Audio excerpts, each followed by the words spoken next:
Miracles. Miracles. What's a miracle? What do we mean? Something we don't understand happens that's wonderful. Oh, I like that. That's a good definition. Something we don't understand happens and it's wonderful. Changing your perception of what's happening. Okay, changing your perception. That's the next part of it. It's you don't understand it. It happens. It's wonderful, and it changes your whole way of looking at things. Okay. Well, it's often unexpected. Like it's not something we can bring about. It's just sort of, I want to say, almost like a surprise.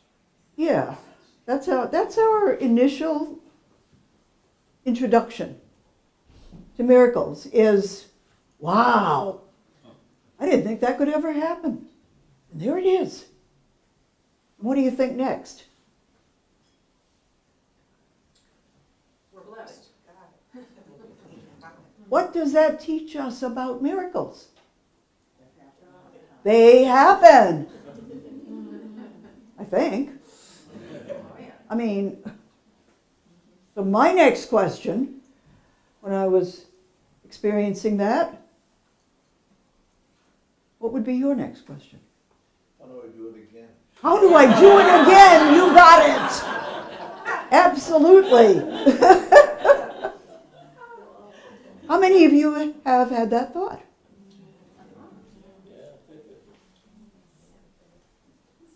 I think that's why most of us are here in this room at this moment. How do I do it again? And again, and again, and again. I want that. And both evolving spiritual consciousness in the world and evolving science are working together to provide us with more and more insights into, yeah, miracles do happen. And everything we were always taught about how, what's impossible, not true. And now there are ways to make miracles happen consistently. Right. Yeah, and that's what I'm here to tell you about this morning.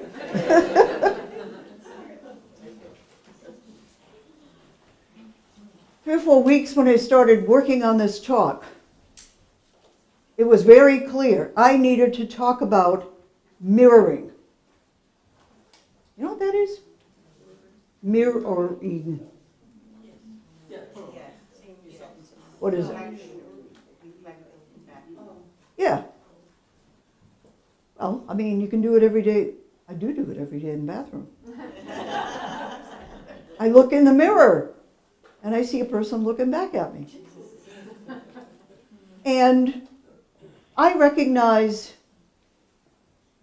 the person that I've seen for a long time. Occasionally, I recognize my mother.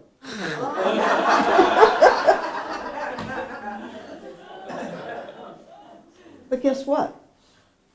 My mother and I are the same person, really. Is that sick? No, it's spiritual. And when I look in your face, and when I look in your face, and when I look in your face, and when I look in everybody's face in this room, I also recognize the person I know I am.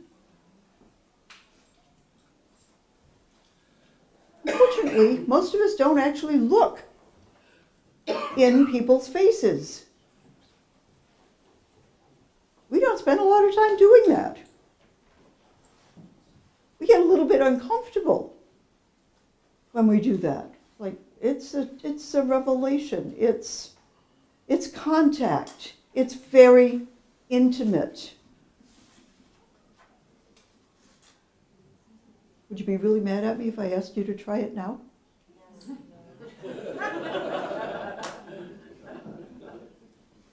Would that be okay? Yes, But look into the face of someone you don't know really well.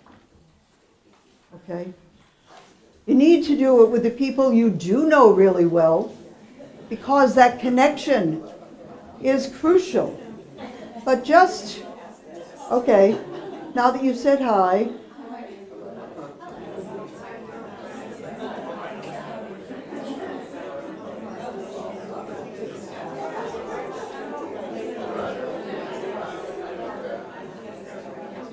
yeah, you can move around. Who needs a partner? Who needs a partner? No. Who needs a partner? I know you do. I'm looking for one. No, it's not. Katie, meet Bonnie.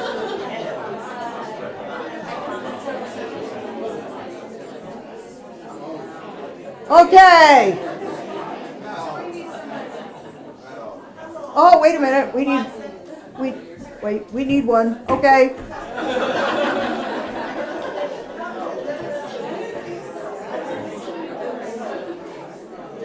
How complicated does this have to be? Do you have somebody? Is there one more person? I think there is. I see a couple of uneven numbers. Do you have a partner, Mark? we're done. No, you're not. Okay, you don't have to if you don't want to. Okay, quiet. Right? Okay, first of all, go within.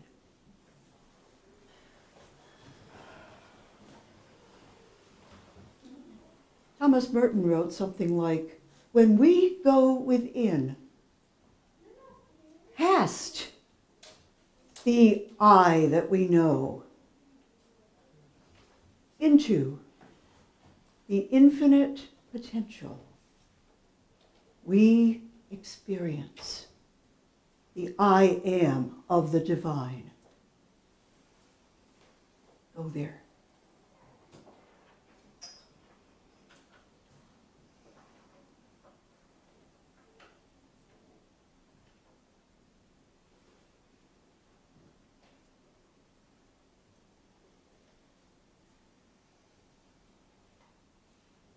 And now, reverently, from that I am inside you, I want you to look into the face of your partner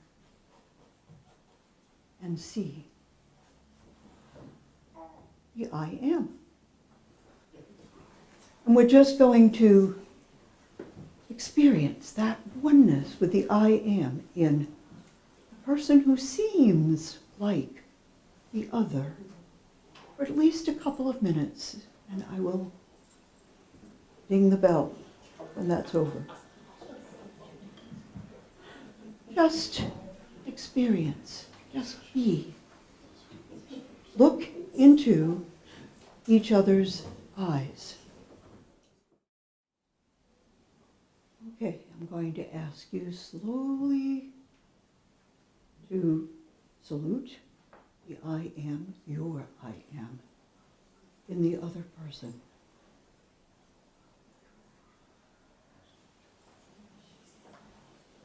And bring your attention out of that.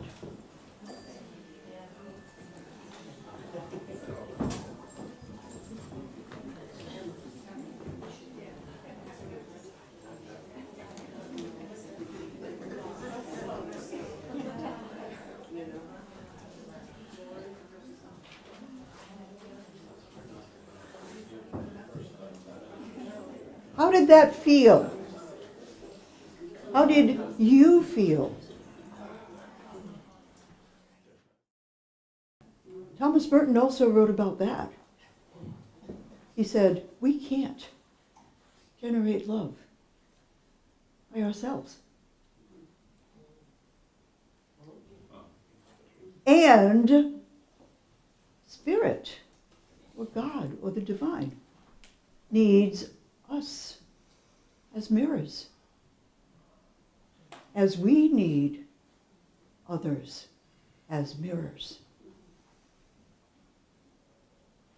And that is the way we truly are fed, is to experience spirit in each other and recognize as God or spirit or divine energy recognizes in us, in each one of us, itself. Think about that for a minute. That's God. That's where God is. That's what God is the divine self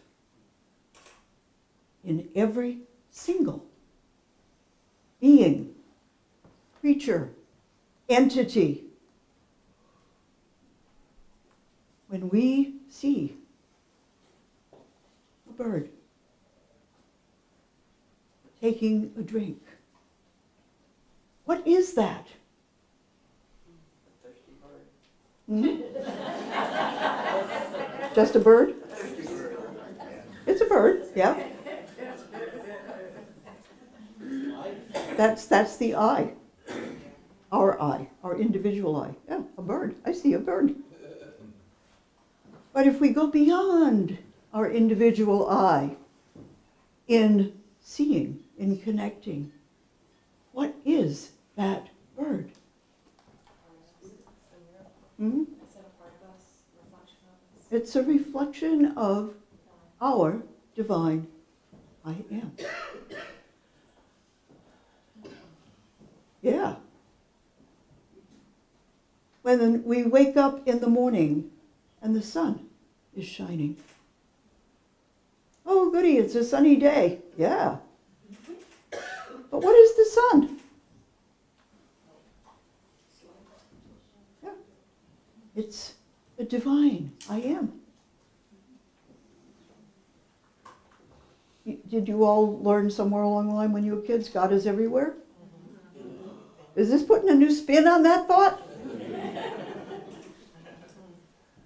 It should. I'm hoping it does. In our daily awareness, I do not suggest that you go around staring people in the face. They won't like you. What do you think you need to do first? Ask permission. It's a good thing, yes. And you need to find other people who are willing, who are at least a little bit aware that there's something beyond their ego in them, because otherwise it won't make any sense. But they will still experience it if they let it happen. And when you practice it, it gets easier, because you know where you're going. And you know it's there. In every entity, in every creature. That's what we all are. And when divine energy comes upon us, that's what it meets, is that energy in us. We are love.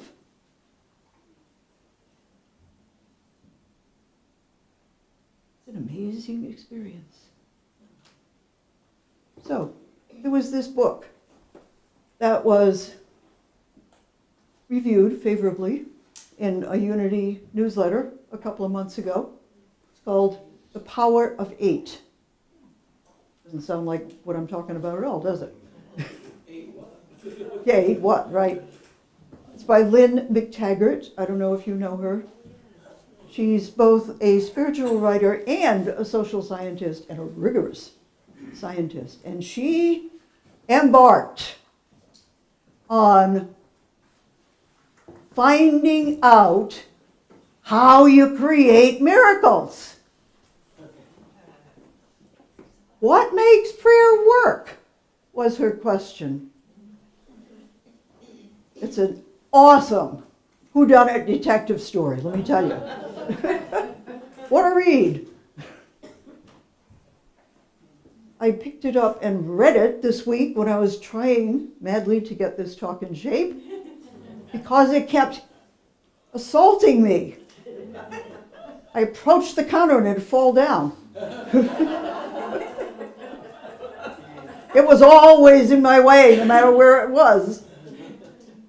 And, you know, I have learned a few times, you know what? When something insists, just say yes and do it. So I picked it up on Monday. I couldn't put it down. And Monday, I picked it up Monday at 9, and by 5 I was finished. Speed reading. But not really. I mean, it was awesome. And it was interesting. She and her colleagues started out with all these fancy, expensive, hundreds of thousands of dollars, worldwide experiments with, do people have to see each other? Do people have to know each other? How big of a group do we need? You know, how close do they have to be to each other to make prayer work? And guess what the answer was?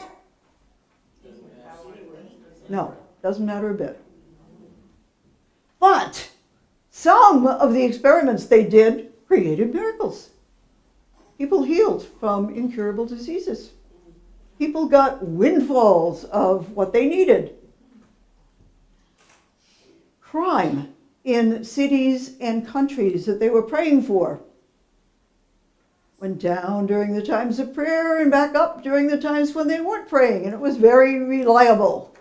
So they're like, what the heck is going on here? And after this whole adventure, they found two things that we can use. The first one is what we just did, and that is mirroring. That we can't effectively create miracles for ourselves. We have to do it in connection with a group of other people and be experiencing the divine in each other. I'm not saying we have to all look in each other's eyes, but we've got to be aware of that.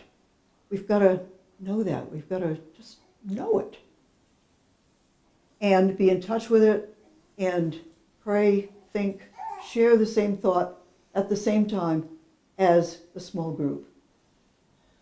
The power of 8. That's what the 8 is. It's a group of people. First thing I thought of was, oh, the apostles.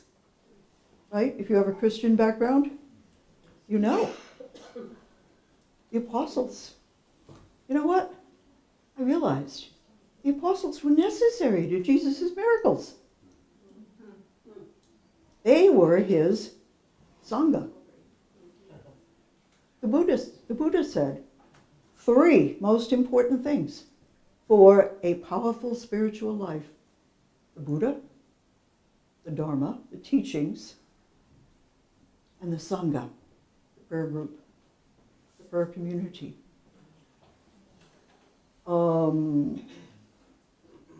The Hebrew tradition has always included the minyan.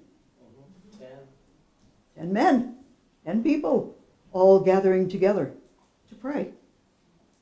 Oh, this is why that makes sense. So that was the first major finding. The second major finding was what we have learned to call the law of circulation. Giving and receiving are the same thing. And she called it, she's not a new thought person, she didn't have that word in her vocabulary. She called it rebounding. That, and it was really clear and it really worked, that if a small group of people get together, know the oneness in each other, and together work and pray to help somebody else. All these miracles happen in their lives too. Exactly what they're helping other people with comes back and enriches their own experience. So, her admonition at the end was, stop!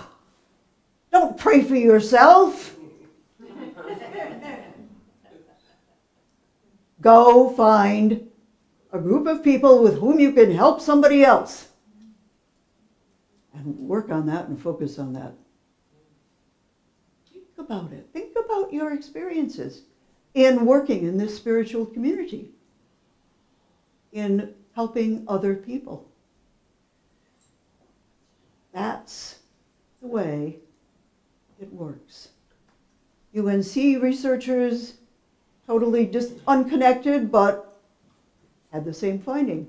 They were researching health and why being good for you, why being good is good for you, why being kind is good for you. And they measured it by oxytocin, the love chemical. And I won't get into all the details because we spent too much time loving mirroring. But reliably, what they came up with was people who are engaged with spiritual communities more than just going and sitting there on Sundays live lives that are like 10% longer. They spend less than 1/3 the number of days in the hospital. They recover, they resist bacterial infections, they recover better from traumas like heart attacks. I mean, there's all these physical, you know what, we're holistic beings. It's not just physical, but they have a ton of evidence that what we are doing in mirroring and using the power of rebounding, it works right in with these research efforts on health, on hormones, on prosperity. It all works together. So, I think this is something that we can think about and talk about some more as a spiritual community. And